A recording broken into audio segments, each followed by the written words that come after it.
AB classes YouTube channel में आप सभी का स्वागत है। फोर्थ सेम मैकेनिकल डिप्लोमा के सभी स्टूडेंट इस वीडियो को पूरा जरूर देखें। आप लोगों ने डिमांड की थी, बहुत सारे स्टूडेंटों का कॉल भी आया था, मैसेज भी आया था कि सर फोर्थ सेमेस्टर के जो पेपर हो चुके हैं उन पर वीडियो बना दीजिए। तो हम जो शुरुआत कर रहे हैं वह शुरुआत कर रहे हैं सब्जेक्ट स्ट्रेंथ ऑफ मटेरियल से, जो कि आप यहां पर देख सकते हैं। क्योंकि ये सब्जेक्ट ऐसा है जिसमें सबसे ज्यादा स्टूडेंट फेल होते हैं। लगभग इसका जो रिजल्ट रहता है, कितनी भी पढ़ाई कर रहे हैं स्टूडेंट, फिर भी मैंने जो रिजल्ट देखा हुआ है 35% से 40% तक ही रहता है, इससे ऊपर कभी नहीं जाता ओवरऑल रिजल्ट है जो यूनिवर्सिटी का। और अगर हम स्कीम की बात करें तो ओसीबीसी जुलाई 2022 की जो स्कीम चल रही है, इसके सिर्फ 2 पेपर हुए हैं। एक रेगुलर वाला हुआ था और एक बैक वाला हो चुका है। तो जो अभी लेटेस्ट पेपर हुआ है, जो लेटेस्ट पेपर हुआ है जनवरी 2025, मतलब दिसंबर जनवरी 2025 में, यह जो पेपर हुआ है वही मैं आज समझा रहा हूं, जो यहां पर आप देख सकते हैं। जब सेशन चलता है दिसंबर और जनवरी वाला, दिसंबर जनवरी वाला जो सेशन होता है उसमें हमेशा एफ लिखा रहता है। याद रखें, जो एफ लिखा है यहां पर आप देख रहे हैं, जब भी आप पेपर देखेंगे तो यहां पर एक एफ लिखा रहता है और एक एस लिखा रहता है। जो एफ होता है ये हमेशा दिसंबर जनवरी वाला पेपर होता है, और जो एस होता है वह हमारा कौन सा पेपर होता है, मई जून वाला पेपर होता है। अगर हम फोर्थ सेम की बात करें, फोर्थ सेम के लिए ये जो सेशन होता है ये हमेशा कौन सा सेशन होता है, बैक पेपर वाला सेशन होता है। कौन सा, बैक पेपर वाला। और ये वाला सेशन होता है जो मई जून वाला, ये रेगुलर पेपर वाला सेशन होता है। तो हमने पहचान लिया, एफ लिखा हुआ है कि बैक पेपर है फोर्थ सेम का, और दिसंबर जनवरी में अभी लेटेस्ट हुआ है। इतनी बातें आपको समझ में आ गई होंगी। अब यहां पर जो मैंने पेपर लिया हुआ है इसके बारे में सभी लोग जानते हैं। ये पेपर 70 नंबर का होता है, इसमें से हमें 22 नंबर पास होने के लिए चाहिए। 22 नंबर में कुछ इंस्ट्रक्शन लिखे कि टोटल हमें कितनी 6 क्वेश्चन अटेम्प्ट करना है। 6 में से देखा जाए तो 1 क्वेश्चन कैसा होता है, ऑब्जेक्टिव टाइप का होता है, ऑब्जेक्टिव टाइप का होता है। ये रहता है 10 नंबर का। कितना, ऑब्जेक्टिव टाइप का रहता है 10 नंबर का। बकाया जो 60 नंबर का पेपर होता है, और टोटल जो क्वेश्चन रहते हैं कितने, 7 क्वेश्चन रहते हैं, और 7 में से हमें 5 करना पड़ते हैं। तो ये 7 क्वेश्चन में से हमें 5 अटेम्प्ट करना है, और एक क्वेश्चन ये हो जाता, तो ऐसे टोटल हमारे प्लस ऑब्जेक्टिव हो जाता है, तो टोटल हमारे 6 क्वेश्चन अटेम्प्ट हो जाते हैं। तो ये तो नॉर्मल बात हो गई कि पेपर कैसा रहता है, क्या स्कीम है, इरेगुलर पेपर कौन सा माना जाता है और बैक पेपर कौन सा माना जाता है, ये आपको समझ में आ गया होगा। अब हम देखेंगे सबसे पहले ऑब्जेक्टिव क्वेश्चन। तो जो ऑब्जेक्टिव क्वेश्चन कुछ इस तरह के पूछे गए थे जिसमें शियर स्ट्रेस के बारे में पूछा गया था। तो इसका आंसर वैसे सी था, है ना, ये सी था। मतलब बता रहा हूं कि ऐसे कई क्वेश्चन रिपीट हो जाते हैं, तो आपको इसके आंसर पता है तो कम से कम आप इनके फिर से आंसर लगा सकते हैं। तो इसका आंसर क्या था, सी था।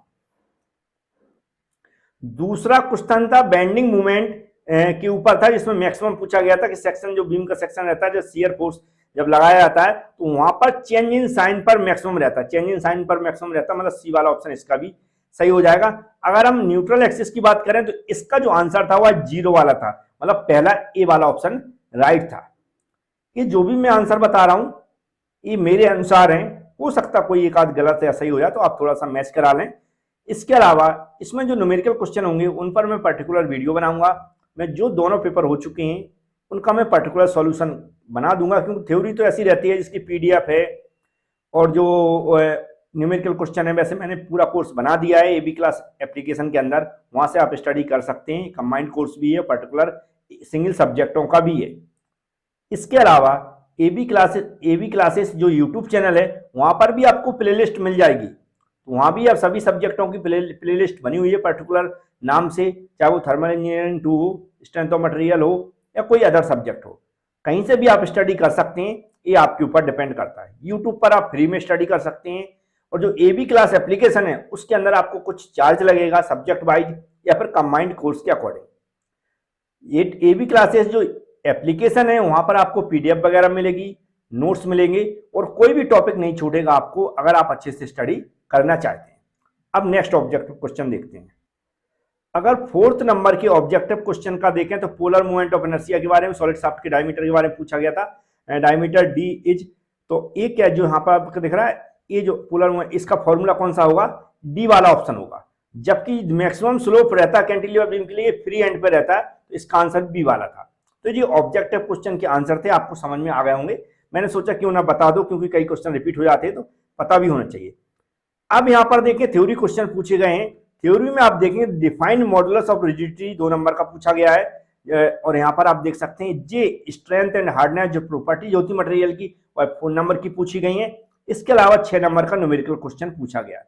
न्यूमेरिकल क्वेश्चन बहुत ईजी है, मैं इसको सॉल्व करवाऊंगा, बिल्कुल आप टेंशन न लें। मतलब बहुत सारे स्टूडेंटों को कहना है कि सर पेपर तो बता देते हैं आप, लेकिन उसको सॉल्व नहीं करते हैं। तो इस बार 4th सेमेस्टर हो या कोई अदर सेमेस्टर हो, अगर मेरे पास कोई पुराना पेपर आता है तो मैं इसको सॉल्व जरूर करवाऊंगा। अभी बहुत जल्द आपको इसी मंथ में हो सकता है इनके मैं सॉल्यूशन बना दूं इस पेपर का भी, और जो एक पेपर रेगुलर था जो जनवरी में हुआ था उसका भी सॉल्यूशन बनाऊंगा मैं। लेकिन पहले मैं पेपर बता दूं, इससे आपको एक आइडिया लग जाए किस तरह का पेपर पूछा जाता है। याद रखें, स्ट्रेंथ ऑफ मटेरियल सब्जेक्ट में यदि आपको न्यूमेरिकल क्वेश्चन नहीं आते तो सिर्फ थ्योरी से पास नहीं हो सकते। आपको न्यूमेरिकल क्वेश्चन आने चाहिए कम से कम 2 यूनिट के कम से कम आने चाहिए। जैसे कि ये पहली यूनिट का है, यहां पर मैं सॉल्यूशन नहीं बता रहा हूं, लेकिन आपको बता दिया ये फर्स्ट यूनिट से क्वेश्चन पूछा गया था 6 नंबर का। तो यहां पर आप देख सकते हैं जो हमारा क्वेश्चन 3 वाला देखें, मैं हो सकता है हिंदी दिख रही है इसकी 3 नंबर की क्वेश्चन की, फिर मैं थोड़ा सा बता देता हूं। ये आप देखते हैं प्रूफ रेजिलेंस की डेफिनेशन पूछी गई थी, प्रूफ रेजिलेंस, और 4 नंबर का स्ट्रेस स्ट्रेन कर्व पूछा गया था माइल्ड स्टील के लिए। 4 नंबर का सारे क्वेश्चन इंपॉर्टेंट थे और इजी थे, पेपर बहुत अच्छा आया था। 6 नंबर का एक न्यूमेरिकल क्वेश्चन पूछा गया था, ये भी बहुत इजी न्यूमेरिकल क्वेश्चन है, फर्स्ट यूनिट से ही पूछा गया था। तो यहाँ पर हम देख सकते हैं जो पहली यूनिट है हमारी, फर्स्ट यूनिट से जो हम देखेंगे तो ये कितने 12 नंबर क्वेश्चन, मतलब 24 नंबर तक के क्वेश्चन पूछे गए। जबकि पास होने के लिए 22 नंबर चाहिए हमें, तो हम पहली यूनिट भी अच्छे से तैयारी कर लें तो काफी हद तक नंबर हम प्राप्त कर सकते हैं, 10 से 15 नंबर प्राप्त कर सकते हैं। और सेकेंड यूनिट में क्या है वो तो मैं आगे बताऊंगा। ये जो डायग्राम है इसको कैसे सॉल्व करना है ये भी मैं समझा दूंगा, इसी क्वेश्चन को मैं समझाऊंगा। याद रखें, बहुत सारे स्टूडेंटों ने चैनल को सब्सक्राइब नहीं किया है, हमारे एबी क्लासेस यूट्यूब चैनल वाले, यूट्यूब चैनल है जो हमारा, उसको सब्सक्राइब कर लें और बेल आइकन पर क्लिक कर लें, क्योंकि जब भी मैं सॉल्व करवाऊंगा जो भी पुराने पेपर हैं तो फिर आपको आंसर तभी मिलेंगे जब आपके पास नोटिफिकेशन पहुंचेगा और आप वीडियो देख पाएंगे। तो बहुत सारे स्टूडेंटों को मैंने देखा है नोटिफिकेशन ऑफ करके रखते हैं, जबकि पता है आप लोगों को हमारा और आपका जो साथ है पढ़ने का, वो अभी डिप्लोमा कर रहे हैं तो 6 सेम तक पढ़ना है आपको। इसके बाद भी बहुत सारे स्टूडेंट बीटेक करते हैं, तो फिर बीटेक 8 सेम तक आप हमसे पढ़ेंगे, मतलब 4 से 5 साल आपको हमसे जुड़े रहना है। और आप चैनल को सब्सक्राइब नहीं कर रहे हैं, ना बेल आइकन पर क्लिक कर रहे हैं, ऐसे ही मतलब कभी कभार वीडियो देख लेते हैं। तो वो आपके ऊपर डिपेंड करता है, पढ़ना चाहते नहीं पढ़ना चाहते, लेकिन मैंने आपको समझा दिया है कि किस तरह आपको क्या करना है। तो यहाँ पर आपने देख लिया पेपर। अब हम चलते हैं नेक्स्ट क्वेश्चन की बात करते हैं। अब यहाँ पर आप देख सकते हैं क्वेश्चन नंबर 4 की बात कर रहा हूँ, सिंपली सपोर्टेड बीम वाला। चैप्टर बड़ा इंपॉर्टेंट है, इंटरेस्टिंग है, लेकिन सभी स्टूडेंटों से नहीं बनता है। यदि आपने प्रैक्टिस नहीं की तो आपसे नहीं बनेगा। और अभी आपके पास टाइम है, अभी तो हमारे सेमेस्टर की शुरुआत हो रही है, और अभी से आप हमसे जुड़ जाते हैं और कंटिन्यू जैसे मैं प्रैक्टिस करवा रहा हूँ वैसे आप करते चलते हैं, या एबी क्लास एप्लीकेशन से आप कोर्स को परचेज कर लेते हैं, तो वहाँ प्रॉपर तरीके से चैप्टर बाय चैप्टर मैंने सभी वीडियो जमा दिए हैं, सभी की पीडीएफ अटैच कर दी है, तो वहाँ से भी आप स्टडी स्टार्ट करना शुरुआत कर सकते हैं। तो यहाँ पर देखते हैं, ये जो डायग्राम दिया गया है बहुत सिंपल डायग्राम है, सभी स्टूडेंटों से नहीं बनेगा, ये क्लियर है। जिन स्टूडेंटों ने अच्छी प्रैक्टिस की या हमारी वीडियो देखें उनसे बन जाएगा। इसका मैं सॉल्यूशन बना दूंगा बहुत जल्द। यहाँ पर आप देख सकते हैं 6 नंबर का न्यूमेरिकल क्वेश्चन पूछा गया था। इसका क्या करना था, मुझे shear force and bending moment diagram बनाना था। इसके बाद ड्रॉ शियर फोर्स डायग्राम, देखो क्वेश्चन के अकॉर्डिंग चले तो शियर फोर्स डायग्राम का पूछा, बेंडिंग मोमेंट का नहीं पूछा। लेकिन उसने क्या किया, बेंडिंग मोमेंट डायग्राम बनाना कंपलसरी हो जाता, पूछा नहीं लेकिन बनाना है। क्यों बनाना, क्योंकि 6 नंबर और एक्स्ट्रा 12 नंबर का क्वेश्चन पूछा, उसने पूछ दिया मैक्सिमम बेंडिंग मोमेंट निकालना है। तो मैक्सिमम बेंडिंग मोमेंट निकालना है तो कम से कम शियर फोर्स और बेंडिंग मोमेंट दोनों डायग्राम हमें बनाना है। दोनों डायग्राम बनाएं आप, और क्या करें, इसका मैक्सिमम बेंडिंग मोमेंट कहां पर है, कितनी वैल्यू है, वो भी निकाल कर आए। ये 12 नंबर का क्वेश्चन था shear force and bending moment diagram से। ये भी शायद सेकंड चैप्टर है, आप चेक करेंगे सिलेबस में, या जो भी चैप्टर हो एक बार चेक कर लें।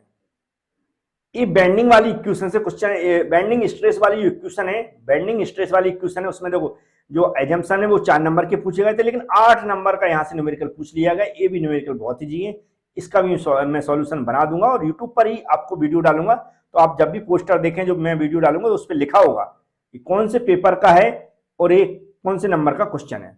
अब यहाँ पर आप देख सकते हैं पोलर मूवमेंट ऑफ इनर्शिया के बारे में क्वेश्चन पूछा गया, और जो हमारी शाफ्ट रहती है उस पर क्वेश्चन पूछा गया।